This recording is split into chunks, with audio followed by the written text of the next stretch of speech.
Okay, greetings everyone. We are from Group 1 Exchange student in the separation process class. We are here to present our integrated project. So before we present our integrated project, let us introduce our group first.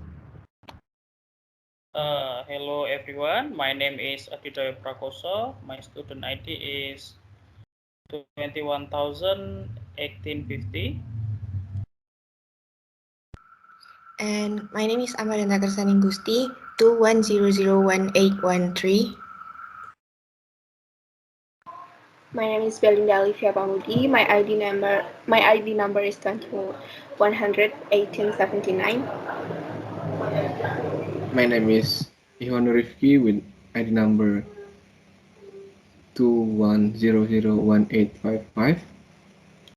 And I'm Rifki Azril Farezi. My ID number is 21001869. Okay, we are here to explain our integrated project. The first one we explain about introduction of case study and objective, and after that we explain about design of reaction process system, and then simulation of the reactor. The fourth one is design of separation process system, and the last is conclusion. This is our overall plan design. We have two components. There is palmatic acid reacted with methanol in the CRCR reactor. The product we got is methyl palmitate and water. And then we separate it through the desiccator, and then we separated the biodiesel with evaporator. Okay, next. And the next is for the reaction engineering one. Several biodiesel manufacturing process that have been developed are trans-esterification, esterification, and esterification, trans-esterification. The selection of process is based on the amount of free fatty acid in the palm fatty acid distillate. And from these three processes, we chose esterification process because we assume the FFA contained in PFAD was more than 60%. And for the objective is the first to decide type of reactor used and analyze how the chosen reactor separator system designed to meet biodiesel production. Second is to determine operating conditions used, and the third to determine the strategy to maximize the selectivity and yield of biodiesel and minimize the side reaction. And the last is to determine the sizing of the reactor. For the reactor, we use CSTR reactor based on reliable journal and with reasonable factor, which is the first because it's liquid-liquid reaction phase that the process is continuous, and in a stirred tank flow reactor, the temperature and composition of the mixture in the reactor are always uniform. This makes it possible to carry out a process isothermal in the CSTR reactor.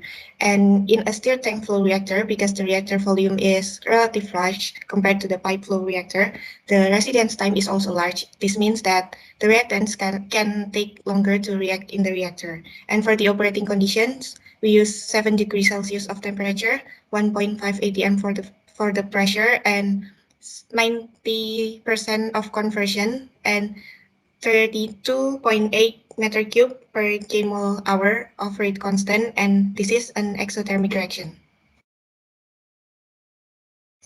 And Biotanaga SDN BHD wants to produce 3,000 ton per year biodiesel. We assume purity of 98%, and the product of methyl ester will be 1.24095 kmol per hour. And this is for the stoichiometric table for the reaction. And for the sizing of the reactor, we use the first step is we use small balance of the CSTR, and then for the rate law, we use second order reaction, and for the stoichiometry, we use assumption that this is isothermal reaction and also no pressure drop.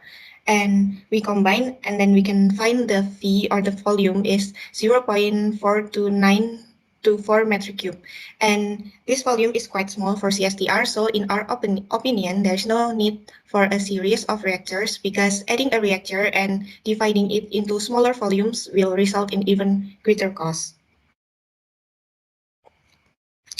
And to increase the yield of CSTR, we recycle the product of the reactor so that the unreacted reactants can be reacted and the material can stay in the reactor longer. From some of literature that we read, this reaction does not produce side products either in parallel or in series reactions. Thus, the formation of biodiesel using this reaction will produce maximum selectivity in the form of methyl esters as biodiesel and also water.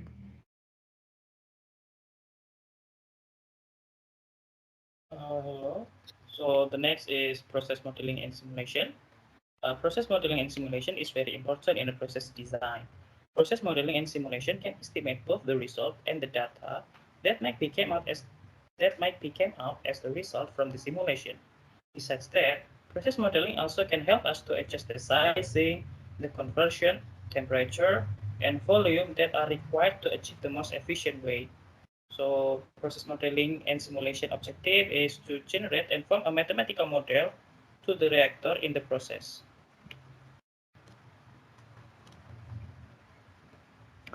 So this is the mathematical model of the CSTR reactor. The first one is mass balance. We got dm per dt equal to mass rate in inlet minus mass rate outlet. So the mass rate is equal to density times by volume, and then the mass flow is equal to density times by flow rate. And then we got the density V divided by dt equal to density times by flow rate inlet minus density times by flow rate outlet. And then we got the final equation is A dH per dt equal to flow rate inlet minus flow rate outlet. And then dH per dt equal to 1 divided by P diameter cubic times by flow rate inlet minus flow rate outlet. And then the mole balance, we got the Ni per dt equal to sigma mole rate inlet minus by sigma mole outlet times by the reaction or the consumption. So this is the component A or palmatic acid balance. This is we got dNA per dt equal to Ca naught F naught minus Ca times F plus RAV. We got the N dot equal to concentration times by flow rate, and then because this is second order reaction, so we got the reaction constant reaction is minus K1 CaCb. And then the final equation is dCa per dt equal to 4 divided by P d square times by H times by Ca naught F naught minus CaF minus A1 exponent by E1 minus E1 divided RT times by CaCb. And the same equation is for the component B or methanol balance, but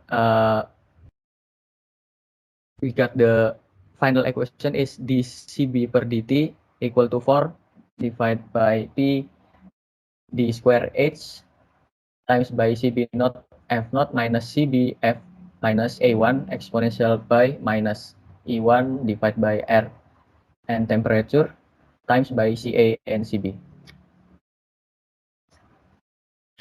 And for component C methyl palmitate and water, we got the same equation, but there is difference about the rate constant is K1 CaCb. So the final equation is dCc per dt equal to 4 divided by P d square H times by minus CAF plus A1 exponential by minus E1 divided by RT times by CaCb. And also the component D, water, is the same. We got the final equation dCd per dt equal to 4 divided by P d square H times by minus CDF plus A1 exponential by minus E1 per RT times by CaCb.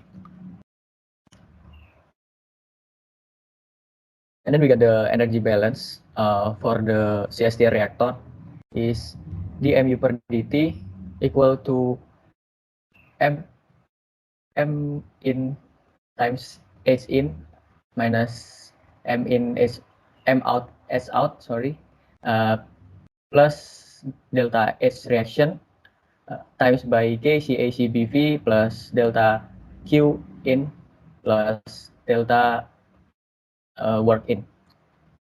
So we had H is equal to Cp dt, M equal to density times by volume, mass rate is equal to rho times by flow rate, and we got the delta work in is equal to 0.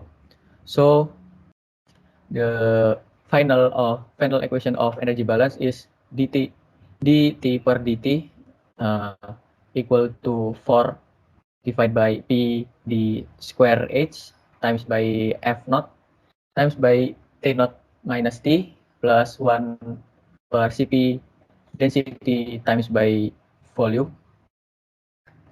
times by delta H reaction KCACBV minus UCAC times by TF minus T.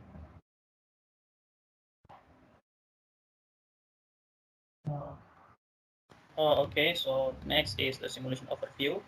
So from our simulation that we are using symmetry, this is our worksheet in symmetry. We can see that there are two main streams, the palmitic acid stream and the methanol stream, and both of them are our main reactant, and both of them are entering the mixer and then entering the heater. After that, the reactor feed enter the CSTR and it come out as the reactor out. And for the next, actually there is a deviation error about 0.7293% between the simulation and between the manual calculation that had been done in the reaction engineering. So this deviation can be happen due to, first, the different mathematical modeling, and the second one, the false value or the wrong value of experimental coefficient, such as the reaction kinetics or the activation energy and the frequency factor. Okay, so we move to the last stage of biodiesel making, which is the separation process. If we want to talk about biodiesel making, this separation process cannot be separated when discussing the problem of product synthesis from a reaction, such as biodiesel. In the synthesis of biodiesel from palm oil, the role of the separation process is very important because in the reaction between palm oil and methanol to produce biodiesel, the effluent streams from the reactor contains the reaction product in the form of biodiesel and water, as well as unreacted reactant. So the knowledge of separation process should be applicable to separate the biodiesel and the desired product from its impurities, such as unreacted reactant and byproduct, as well as enhance the quality of the biodiesel. So the objective of this knowledge in this stage is to design the suitable process separation system to improve the quality of biodiesel produced. And the second one is to determine all the operating conditions of the process separation system. And this is our design of separation process system all over PFD and the mass balance. And the first stream, which is symbolized with 1, this is the effluent stream from the from the CSTR containing biodiesel, palm oil, which is unreacted reactant, water, and methanol, entering the decanter. Decanter is more like tools that separate mixture based on the solubility. And the downside stream, which is number 3, is containing methanol and water, and the upstream containing biodiesel and the palm oil, which is unreacted reactant. And then the upstream is entering the vaporizer in 40 degree. The vaporizer temperature is 110 degrees Celsius, and the pressure is 1 atm.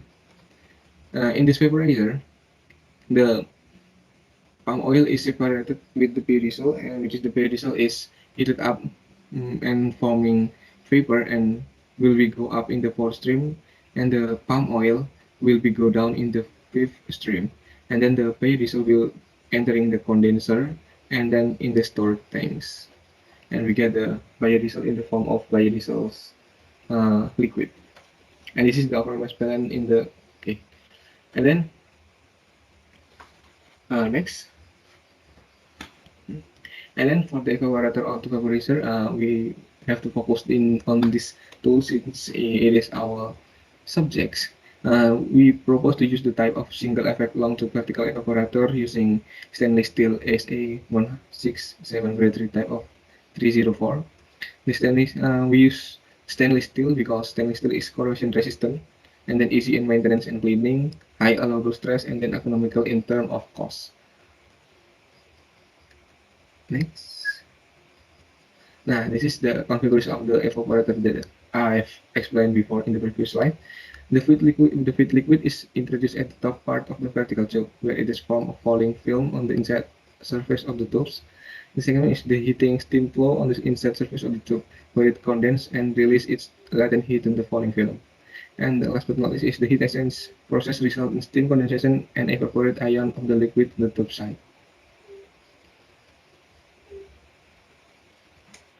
Okay, then we would like to determine the mass balance of vaporizer. So we know the material balance, which F equals L plus V, and because we want to have the effluent of biodiesel of 3,000 ton per year, so the vapor we should result of 3,000 ton per year.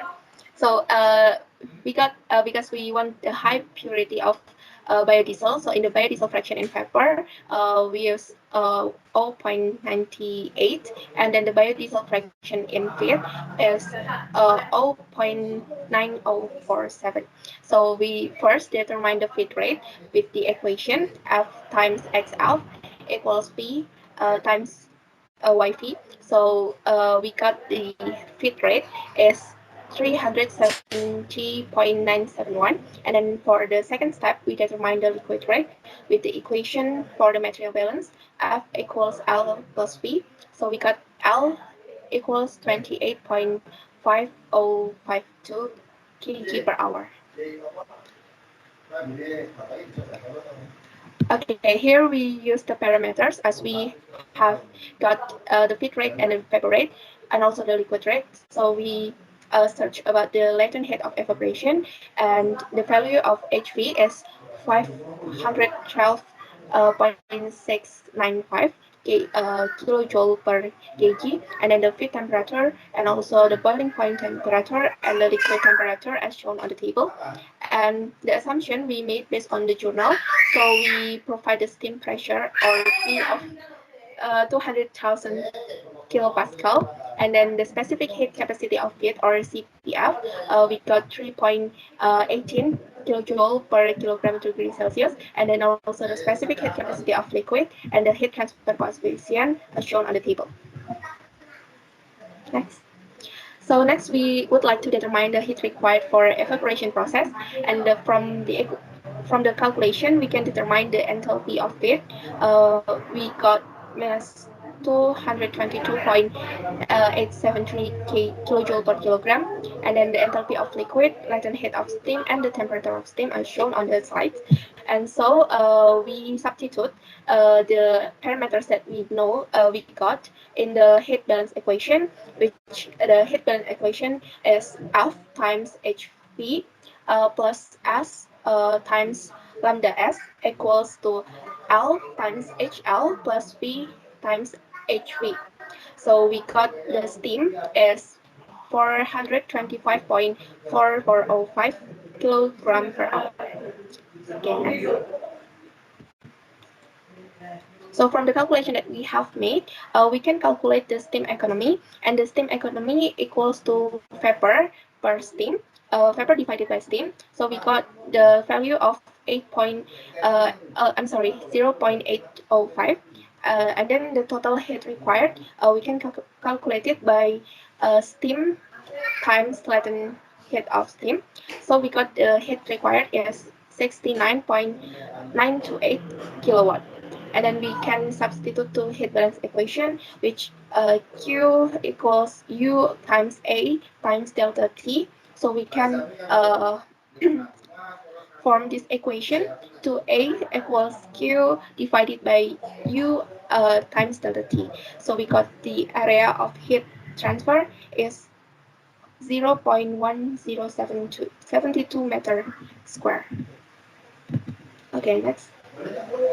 So we can discuss here that the separation process unit that we propose have two main equipment, which are decanter and also evaporator. So the feed of decanter is the effluent from reactor, which contains palm acid fatty distillate or PFAD, biodiesel and methanol, and also water. So the purpose for this separation process unit is to separate the components to produce the high quality of biodiesel.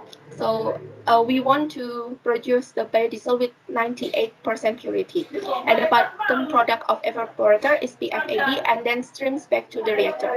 So with the strategy that we use to raise the efficiency and to improve the quality is by using saturated steam with the high pressure of 20,000 kilopascal, because the high pressure steam is used because the boiling point of evaporator is quite high. So the delta T is increased by saturated steam, which reduces the size and expense of the evaporator. Okay, so we can conclude from our integrated project that for the reactor in reaction engineering 1, we use CSTR reactor because it is a liquid-liquid reaction phase, stirred and flow reactor. And the volume of reactor, we got 0.429 meter cubic. So there is no need for a series of reactors. And also in process modeling simulation, we can conclude that there is a deviation error due to different mathematical modeling and different experimental values such as the reaction kinetics. And in separation process 2, we provide separation unit process to improve diesel with high purity of 98%. And in our process unit, we use two equipment, decanter and evaporator, and we propose to use the high pressure of saturated steam of 20,000 kilopascal to improve the steam economy as the boiling point of evaporator is quite high. So that's all our integrated project, and thank you.